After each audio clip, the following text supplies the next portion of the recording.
శ్రీ సాయి సచ్చరిత్రము 2వ అధ్యాయము. ఈ గ్రంథరచనకు కారణము పూనుకొనుటకు అసమర్థత, బాబా అభయము, వాడాలో వివాదము, హేమాడ్ పంతు అను బిరుదు ప్రదానము, గురువు యొక్క ఆవశ్యకత ఈ గ్రంథరచనకు ముఖ్య కారణము.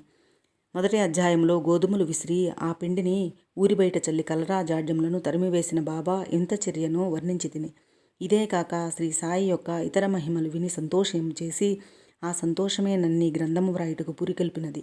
అదే కాక బాబాగారి వింతలీలలను చర్యలను మనస్సునకు ఆనందము కలుగచేయును. అవి భక్తులకు బోధనలుగా ఉపకరించును, తుదకు పాపములను పోగొట్టును కదా అని భావించి బాబా యొక్క పవిత్ర జీవితమును వారి బోధనలను వ్రాయమొదలెడితిని. యోగీశ్వరుని జీవిత చరిత్ర తర్కమును న్యాయమును కాదు, అది మనకు సత్యమని ఆధ్యాత్మికమైన మార్గమని చూపును. గ్రంథరచనకు పూనుకొనుటకు అసమర్థత, బాబా అభయము. శ్రీ సాయి సచ్చరిత్ర గ్రంథరచనకు తగిన సమర్థత గలవాడును కానని హేమాడ్ పంతు భయపడెను. అతడిట్లనుకొనెను, నా యొక్క సన్నిహిత స్నేహితుని జీవిత చరిత్రయే నాకు తెలియదు, నా మనస్సే నాకు గోచరము కానున్నది. ఇట్టి స్థితిలో ఒక యోగీశ్వరుని చరిత్ర నేనెట్లు వ్రాయగలుగుదును? అవతార పురుషుల లక్షణములను ఎట్లు వర్ణించగలుగుదును? వేదములే వారిని పొగడలేకుండెను. తాను యోగి అయినా గాని యోగి యొక్క జీవితమును గ్రహింపజాలడు. అట్టిచో వారి మహిమలను నేనెట్లు కీర్తించగలను? సప్త సముద్రముల లోతును కొలువవచ్చును, ఆకాశమును గుడ్డతో వేసి మూయవచ్చును, కానీ యోగీశ్వరుని చరిత్ర వాయుట బహు కష్టము. ఇది గొప్ప సాహసకృత్యమని కూడా నాకు తెలియను. అందువలన నలుగురిలో నవ్వుల పాలొగుదునేమోనని భయపడి ఈ శ్రీ సాయీశ్వరుని అనుగ్రహం కొరకు ప్రార్థించెను. మహారాష్ట్ర దేశములోని ప్రథమ కవియు యోగీశ్వరుడనగు జ్ఞానేశ్వర మహారాజు యోగుల చరిత్ర వ్రాసిన వారిని భగవంతుడు ప్రేమించునని చెప్పి ఉన్నారు. ఏ భక్తులు యోగుల చరిత్రను వ్రాయ కుతూహలపడెదరో వారి కోరికలు నెరవేరుతున్నట్లు, వారి గ్రంథములు కొనసాగునట్లు చేయుటకు యోగులకే అనేక మార్గములను అవలంబించెదరు. యోగులే అట్టి పనికి ప్రేరేపింతురు. దానిని నేర్చుకొనుటకు భక్తుని కారణ మాతృనిగా నుంచి వారి వారి కార్యములను వారే కొనసాగించుకొనెదరు. 1700 శక సంవత్సరములో మహీపతి పండితుడు యోగీశ్వరుల చరిత్రలను వ్రాయుటకు కాంక్షించెను. యోగులు అతనిని ప్రోత్సహించి ఈ కార్యమును కొనసాగించిరి. అట్లే 1800 శక సంవత్సరములో దాసగను యొక్క సేవను ఆమోదించిరి. మహీపతి 4 గ్రంథములను వ్రాసెను. అవి భక్త విజయము, సంత విజయము, భక్త లీలామృతము, సంత లీలామృతము అనునవి దాసగను వ్రాసినవి. భక్త లీలామృతమును, సంత కథామృతమును మాత్రమే ఆధునిక యోగుల చరిత్రలు వీని యందు కలవు. భక్త లీలామృతములోని 31, 32, 33 అధ్యాయములందును, సంత కథామృతములోని 57వ అధ్యాయమందును సాయిబాబా జీవిత చరిత్రయు వారి బోధనలను చక్కగా విశదీకరింపబడినవి. ఇవి సాయి లీలా మాసపత్రిక సంపుటము 17 సంచికలు 11, 12 నందు ప్రచురితములు. చదువర్లు ఈ అధ్యాయములు కూడా పఠించవలెను. శ్రీ సాయిబాబా అద్భుత లీలలు బాంద్రా నివాసియగు శ్రీమతి సావిత్రిబాయి రఘునాథ్ తెండూల్కర్లచే చిన్న పుస్తకములో చక్కగా వర్ణించబడినది. దాసగును మహారాజు గారు కూడా శ్రీ సాయి పాటలు మధురముగా వ్రాసియున్నారు. గుజరాతీ భాషలో అమీదాస్ భవానీ మెహతా అను భక్తుడు శ్రీ సాయి కథలను ముద్రించినారు. సాయినాథ ప్రభ అను మాసపత్రిక షిర్డీలోని దక్షిణ భిక్ష సంస్థ వారు ప్రచురించి ఉన్నారు. ఇన్ని గ్రంథములుండగా ప్రస్తుత సాయి సచ్చరిత్ర వ్రాయుటకు కారణమేమి, దాని అవసరమేమి అని ఎవరైనాను ప్రశ్నించవచ్చును. దీనికి జవాబు మిక్కిలి తేలిక. సాయిబాబా జీవిత చరిత్ర సముద్రము వలె విశాలమైనది, లోతైనది. అందరూ దీని యందు మునిగి భక్తి జ్ఞానములను మణులను వెలికితీసి కావలసిన వారికి పంచిపెట్టవచ్చును. శ్రీ సాయిబాబా నీతి బోధకమగు కథలు, లీలలు మిక్కిలి ఆశ్చర్యమును కలుగజేయును. అవి మనోవికలత చెందిన వారికి, విచారగ్రస్తులకు శాంతి సమకూర్చి ఆనందము కలుగజేయును. ఇహపరములకు కావలసిన జ్ఞానమును బుద్ధిని ఇచ్చును. వేదముల వలె రంజకములను ఉపదేశకములగు బాబా ప్రబోధనములు విని వానిని మననము చేసినచో భక్తులు వాంఛించునవి అనగా బ్రహ్మైక్య యోగము, అష్టాంగ యోగ ప్రావీణ్యము, ధ్యానానందము పొందెదరు. అందుచే బాబా లీలలను పుస్తక రూపమున వ్రాయ నిశ్చయించితిని. బాబాను సమాధికి ముందు చూడని భక్తులకు ఈ లీలలు మిగుల ఆనందము కలుగచేయును. అందుచేత బాబాగారి ఆత్మసాక్షాత్కార ఫలితముగు పలుకులు బోధలు సమకూర్చుటకు పూనుకొంటిని. సాయిబాబాయే ఈ కార్యములను నన్ను ప్రోత్సహించెను. నా అహంకారమును వారి పాదములపై నుంచి శరణంటిని. కావున నా మార్గము సవ్యమైనదనియు బాబా ఇహపర సౌఖ్యములు తప్పక చేయుననియు నమ్మి ఉంటిని. నా అంతటా నేను ఈ గ్రంథరచనను బాబా యొక్క అనుమతిని పొందలేకుంటిని. మాధవరావు దేశపాండే ఉరఫ్ శ్యామ అనువారు బాబాకు ముఖ్య భక్తుడు. వారిని నా తరపున బాబాను ప్రార్థించమంటిని. నా తరపున వారు బాబాతో ఇట్లనిరి: ఈ అన్నా సాహెబు మీ జీవిత చరిత్రను వ్రాయ కాంక్షించుచున్నాడు. నేను భిక్షాటనముచే జీవించు పకీరును. నా జీవిత చరిత్ర వ్రాయనవసరము లేదని అనవద్దు. మీరు సమ్మతించి సహాయపడినచో వారు వ్రాసెదరు, లేదా మీ కృపయే దానిని సిద్ధింపచేయును. మీ యొక్క అనుమతి ఆశీర్వాదము లేనిదే ఏదియూ జయప్రదముగా చెయ్యలేము అని అది వినినంతనే శ్రీ సాయిబాబా మనస్సు కరిగి నాకు ఊదీ ప్రసాదము పెట్టి ఆశీర్వదించెను. మరియు శ్యామతో ఇట్లు చెప్పదొడంగెను: కథలను అనుభవములను ప్రోగు చెయ్యమనుము. అక్కడక్కడ కొన్ని ముఖ్య విషయములను టూకీగా వ్రాయమను. నేను సహాయము చేసేదను. వాడు నిమిత్తమాత్రుడే. నా జీవిత చరిత్ర నేనే వ్రాసి నా భక్తుల కోరికలు నెరవేర్చవలెను. వాడు తన అహంకారమును విడువవలెను. దానిని నా పాదములపైన పెట్టవలెను. ఎవరైతే వారి జీవితములో ఇట్లు చేసెదరో వారికి నేను మిక్కిలి సహాయపడెదను. నా జీవిత చర్యల కొరకే కాదు, సాధ్యమైనంత వరకు వారి గృహ కృత్యాదులందును తోడ్పడెదను. వాని అహంకారము పూర్తిగా పడిపోయిన పిమ్మట అది మచ్చునకు కూడా లేకుండునప్పుడు నేను వాని మనస్సులో ప్రవేశించి నా చరిత్రను నేనే వ్రాసుకుందును.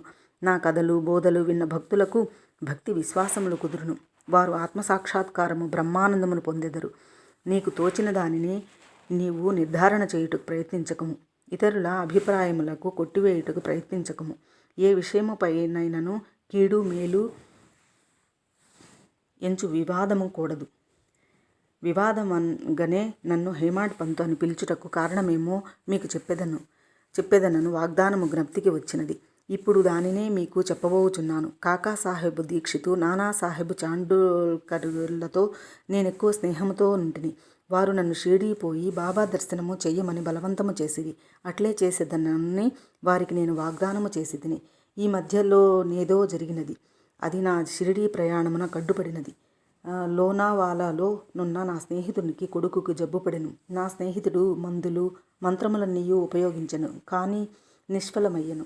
జబ్బు తగ్గలేదు. తుదకు వాని గురువును పిలిపించుకుని పక్కన కూర్చుండబెట్టుకొనెను, కానీ ప్రయోజనము లేకుండెను. ఈ సంగతి విని నా స్నేహితుని కుమారుని రక్షింపలేనట్టి గురువు యొక్క ప్రయోజనమేమి? గురువు మనకు ఏమీయూ సహాయము చేయలేనప్పుడు నేను షిరిడీ ఏలపోవలెను అని భావించి షిరిడీ ప్రయాణమును మానుకొంటిని. కానీ కానున్నది కాకమానదు. అది ఈ క్రింది విధముగా జరిగెను. నానాసాహెబ్ చాండోల్కర్ ప్రాంతీయ రెవెన్యూ అధికారి. ఉద్యోగరీత్యా ఒకనాడు ఆయన వసయికి పర్యటనకై పోయెను.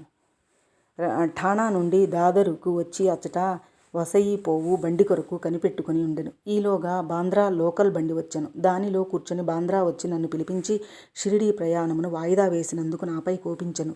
నానా సంతోషదాయకమగు సమ్మతముగానే ఉండెను. అందుకు నా రాత్రియే షిరిడీ పోవ నిశ్చయించితిని. సామానులు కట్టుకుని షిరిడీ బయలుదేరితిని. బాంద్రా నుండి దాదరు వెళ్ళి అచ్చట మన్మాడు రైలు ఎక్కవలనని అనుకుంటిని. అటులనే దాదరుకు టికెట్ కొని రైలు రాగానే ఎక్కి కూర్చుంటిని.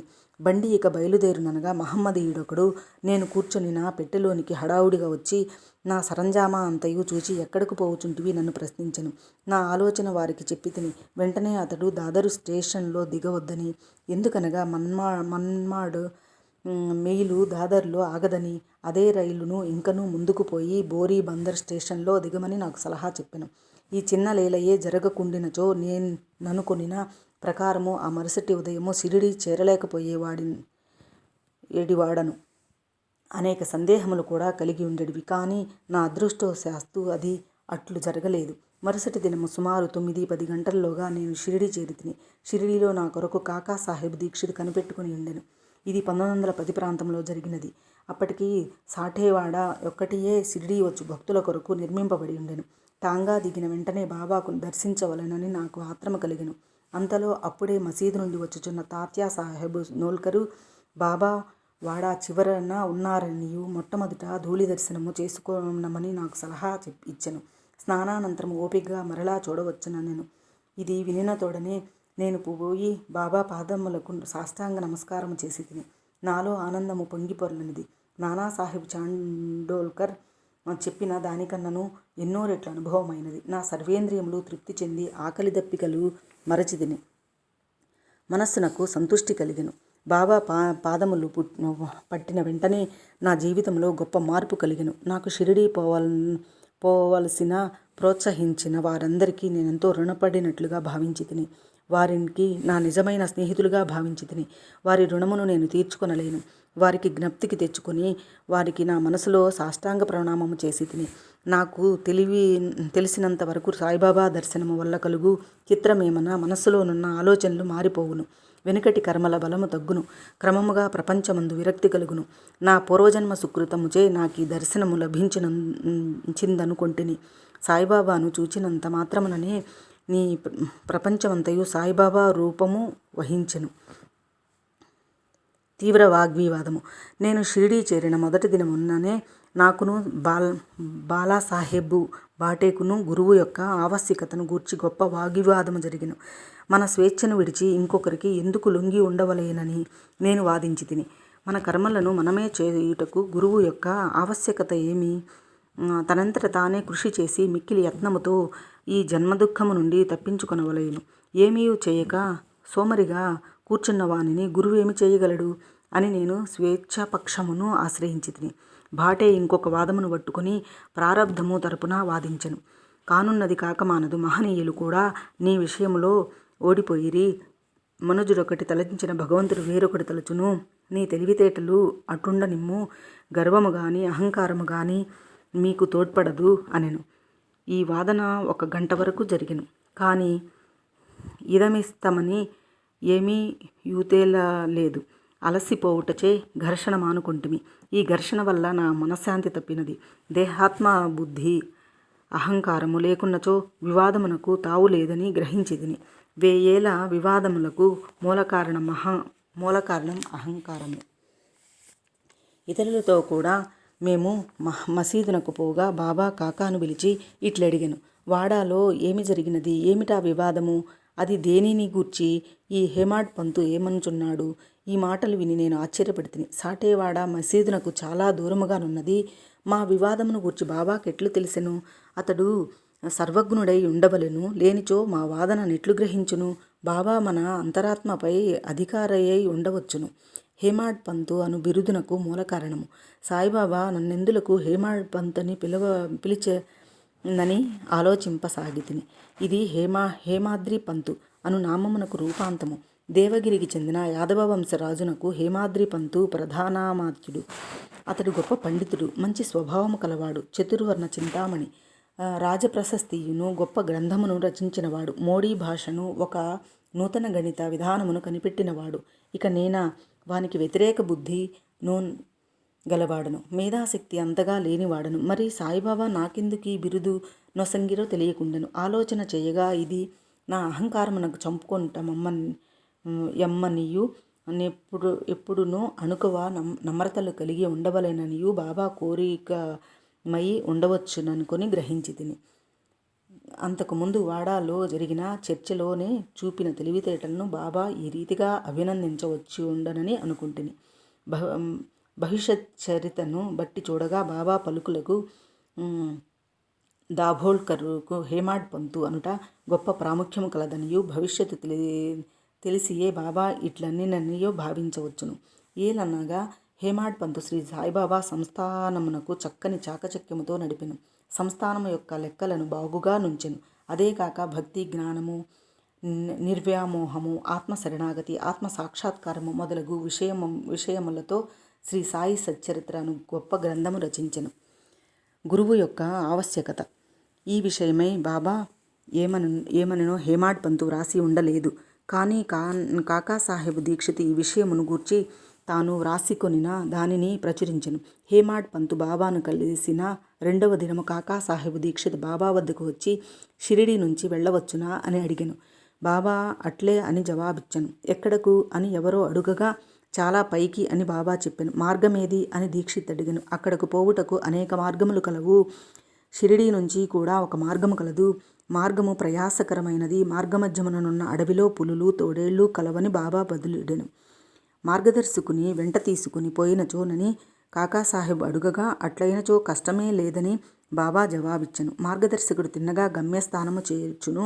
మార్గమధ్యముననున్న తోడేళ్లు పులులు గోతుల నుండి తప్పించుకుని మార్గదర్శకుడే లేనిచో అడవి మృగములచే చంపబడవచ్చును, లేదా దారి తప్పి గుంటలలో పడిపోవచ్చుననెను. మసీదులో అప్పుడచ్చటనే ఉన్న దాభోల్కర్ తన ప్రశ్న కదియే తగిన సమాధానమని గుర్తించెను. వేదాంత విషయములలో మానవుడు స్వేచ్ఛాపరుడా కాడా అను వివాదము వలన ప్రయోజనము లేదని గ్రహించెను. పరమార్థము నిజముగా గురుబోధనల వల్లనే చిక్కుననియు రామకృష్ణులు తమ గురువైన వశిష్ఠ సాందీపులకు లొంగి అణుకువతో నుండి ఆత్మ సాక్షాత్కారము పొందిరనియు దానికి దృఢమైన నమ్మకము, నిష్ఠ, ఓపిక, సబూరి అను 2 గుణములు ఆవశ్యకమని గ్రహించెను. 2వ అధ్యాయం సంపూర్ణం. సద్గురు శ్రీ సాయినాథార్పణమస్తు.